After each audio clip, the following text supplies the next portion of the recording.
Well, the Israeli military has repeatedly attacked medical personnel, facilities and humanitarian workers in Gaza since 2023. More than 1,000 healthcare staff have been killed so far, and more than 408 humanitarian workers have been killed. That includes 280 UN staff. Last year, two separate Israeli strikes on clearly marked World Central Kitchen vehicles killed multiple members of the charity organization.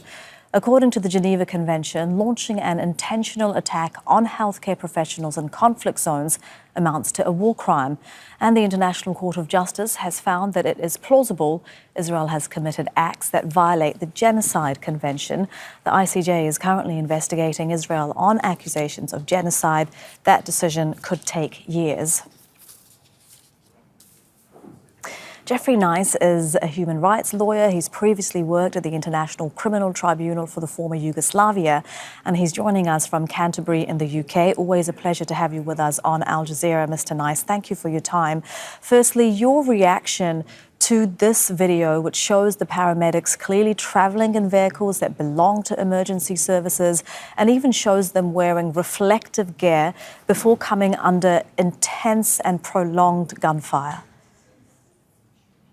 An extraordinary footage. The words of the person taking the video must touch us all. Your previous commentators have drawn out most of the really important points. Apart from the scale of the killing, the complete absence of any justification for it, there is the dishonest account given by someone presumably fairly high up in the Israeli chain of command. And then you have the burying of the vehicles and of the people, some, I believe, possibly with evidence of having had their hands tied. And on top of that, you have an unreasonable delay in allowing the matter to be investigated. Why do I put those points together? Because the only conceivable justification for this that Israel's leadership may say is this was a rogue element, in the way that once happened famously in Vietnam in a village called My Lai. But unfortunately, when you have got the people who can send the bulldozers and the diggers, the people who send out the public relations information which turns out to be false, it's very hard to believe that this is a rogue element. If it's not a rogue element, then what's being done is in accordance with it practice and accepted practice within the IDF. And that's going to be something very difficult for them to confront. And it's time that the Western powers stopped being over gentle with allegations about Israel. Without better justification or any justification, this is a terribly serious war crime. We have no power to stop it because there's no force from the United Nations or otherwise present on the land.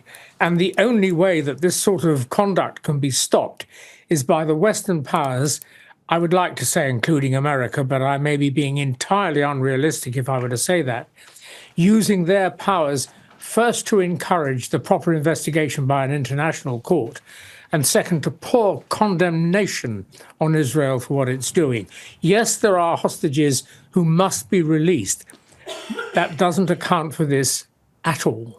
And certainly, I don't think anyone's expecting that kind of condemnation or pressure from this Trump administration. But as you've been pointing out, as the UN's High Commissioner for Human Rights, as well as the Palestinian Red Crescent, they are all calling for an independent investigation, with or without that political pressure from countries. Can Israel be legally compelled to hand over its evidence so that an investigation can happen, or can that investigation happen even without Israel's participation? It can certainly happen without their participation.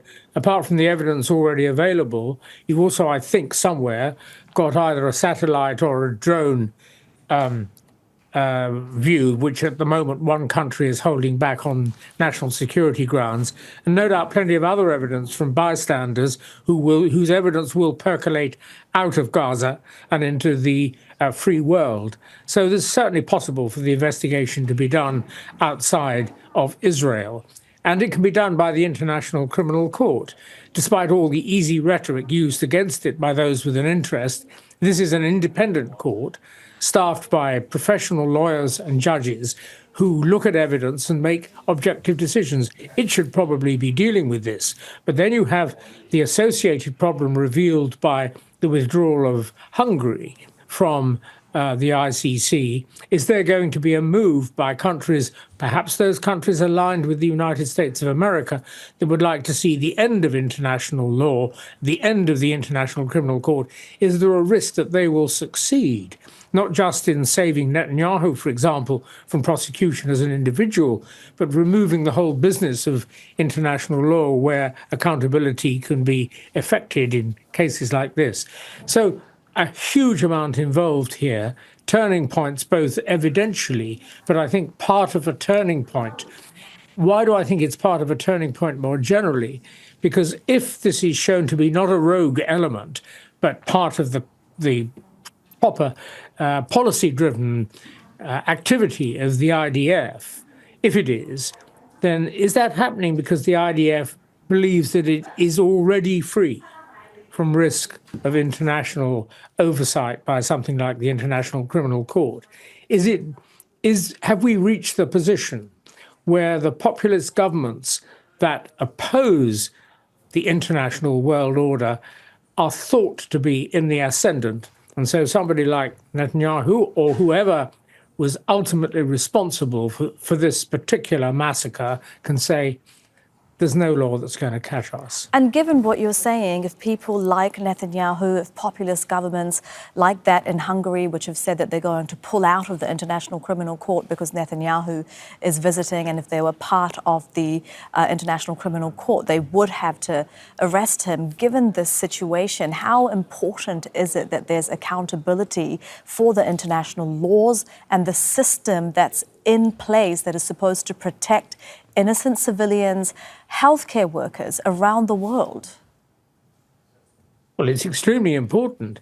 And what we've got to do, I think, and our leaders in liberal democracies have got to do, is to stop being over-soft, pussyfooting around, as the language has it, with what's actually going on. What's going on is every effort being made to protect Israel from ever being taken to account.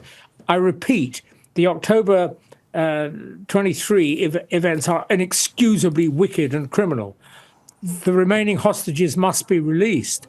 But what is being done now to Gaza is so evidently, without better justification, serious war crimes that our country's leaders have got to say, we have got to give more money to the international mechanisms, and we will not put up with the subtle, spoken or unspoken efforts of people like President Trump to dismantle the world order. The world order, whatever Mr. Trump may say, was broken, for example, first of all, in Russia, Ukraine, and we did nothing about it there when it was a massive breach of the world order. Here, following the initial horrors of the October 23 killings, we've seen actions by Israel that, unless there is a better defense than any shown at the moment, are in clear violation of the world order, and Israel expects to get away with it. We must stop that. Geoffrey Nice joining us live from Canterbury there. Thank you so much for your expertise, your analysis. We really appreciate it. Make sure to subscribe to our channel to get the latest news from Al Jazeera.